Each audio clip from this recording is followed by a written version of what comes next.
Assalamualaikum warahmatullahi wabarakatuh. Hari ini di pertemuan selanjutnya di mata kuliah pengantar bisnis, saya selaku Iskandar Zulkarnain Matondang akan membagi pembelajaran untuk bentuk-bentuk badan usaha. Nah, di sini adalah jenis-jenis badan usaha, yaitu ada koperasi, BUMN, dan BUMS. Kita bahas untuk koperasi terlebih dahulu. Koperasi adalah jenis badan usaha. Koperasi adalah jenis badan usaha yang beranggotakan orang-orang atau badan hukum perkoperasian. Koperasi melandaskan kegiatan berdasarkan prinsip gerakan ekonomi rakyat yang berdasarkan asas kekeluargaan. Menurut Undang-Undang Nomor 25 Tahun 1992 Pasal 5 disebutkan prinsip koperasi yaitu keanggotaan bersifat sukarela dan terbuka, pengolahan dilakukan secara demokratis, pembagian sisa hasil usaha atau SHU dilakukan secara adil sebanding dengan besarnya jasa usaha masing-masing anggota. Adil anggota tersebut adalah koperasi. Pemberian balas jasa yang terbatas terhadap modal, kemandirian, pendidikan perkoperasian, kerjasama antar koperasi. Jenis-jenis koperasi ada koperasi simpan pinjam, koperasi konsumen, koperasi produsen, koperasi pemasaran, dan koperasi jasa. Sedangkan untuk BUMN yaitu badan usaha milik negara atau BUMN ialah badan usaha yang permodalannya seluruhnya atau sebagian besar dimiliki oleh pemerintah. Status pegawai badan usaha tersebut adalah pegawai negeri. BUMN sendiri sekarang ada 3 macam yaitu Perjan, Perum, dan Persero. Perjan adalah bentuk badan usaha milik negara. Perjan adalah bentuk badan usaha milik negara yang seluruh modalnya dimiliki oleh pemerintah. Perjan ini berorientasi pelayanan pada masyarakat, sehingga selalu merugi.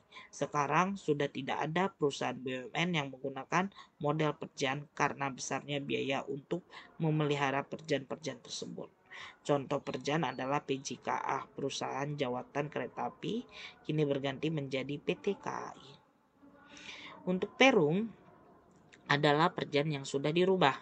Tujuannya tidak lagi berorientasi pelayanan tetapi sudah profit oriented.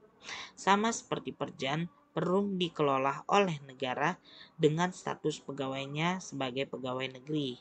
Namun perusahaan masih merugi meskipun status perjan diubah menjadi Perum.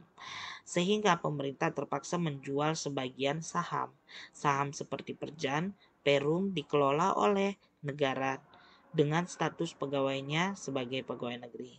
Namun perusahaan masih merugi meskipun status perjan dirubah menjadi Perum, sehingga pemerintah terpaksa menjual sebagian saham Perum tersebut kepada publik, yaitu Go Public, dan statusnya diubah menjadi Persero. Sedangkan Persero adalah salah satu badan usaha yang dikelola oleh negara atau daerah. Berbeda dengan Perum atau Perjan, tujuan didirikannya Persero yang pertama adalah mencari keuntungan dan yang kedua memberi pelayanan kepada umum. Modal pendiriannya berasal dari sebagian atau seluruhnya dari kekayaan negara yang dipisahkan berupa saham-saham. Persero dipimpin oleh direksi, sedangkan pegawainya berstatus sebagai pegawai swasta. Badan usaha ditulis PT atau nama perusahaan Persero. Perusahaan ini tidak memperoleh fasilitas negara. Jadi, dari uraian di atas, ciri-ciri Persero adalah tujuan utamanya mencari laba atau komersial, modal sebagian atau seluruhnya berasal dari kekayaan negara yang dipisahkan, yang berupa saham-saham, dipimpin oleh direksi, pegawainya berstatus sebagai pegawai swasta, badan usahanya ditulis PT, nama Persero. Untuk BUMS adalah badan usaha milik swasta atau badan usaha yang didirikan dan dimodali oleh seseorang atau sekelompok orang berdasarkan Undang-Undang Dasar 1945 Pasal 33. Bidang-bidang usaha yang diberikan kepada pihak swasta adalah mengelola sumber daya ekonomi yang bersifat tidak vital dan strategis atau yang tidak menguasai hajat hidup orang banyak. Berdasarkan bentuk hukumnya, badan usaha milik swasta ini dibedakan atas perusahaan persekutuan, firma, persekutuan komanditer, perseroan terbatas, dan yayasan. Perusahaan persekutuan. Perusahaan persekutuan adalah perusahaan yang memiliki dua pemodal atau lebih. Ada 3 bentuk perusahaan persekutuan. Dan firma atau FA adalah badan usaha yang didirikan oleh 2 orang atau lebih di mana tiap-tiap anggota bertanggung jawab penuh atas perusahaan. Modal firma berasal dari anggota pendiri setelabah keuntungan dibagikan kepada anggota dengan perbandingan sesuai akta pendirian. Persekutuan komanditer. Persekutuan komanditer atau Commanditary Vennootschap atau CV adalah suatu persekutuan yang didirikan oleh 2 orang atau lebih. Persekutuan komanditer mengenal 2 istilah, yaitu sekutu aktif adalah anggota atau yang memimpin menjalankan perusahaan dan bertanggung jawab penuh atas utang-utang perusahaan.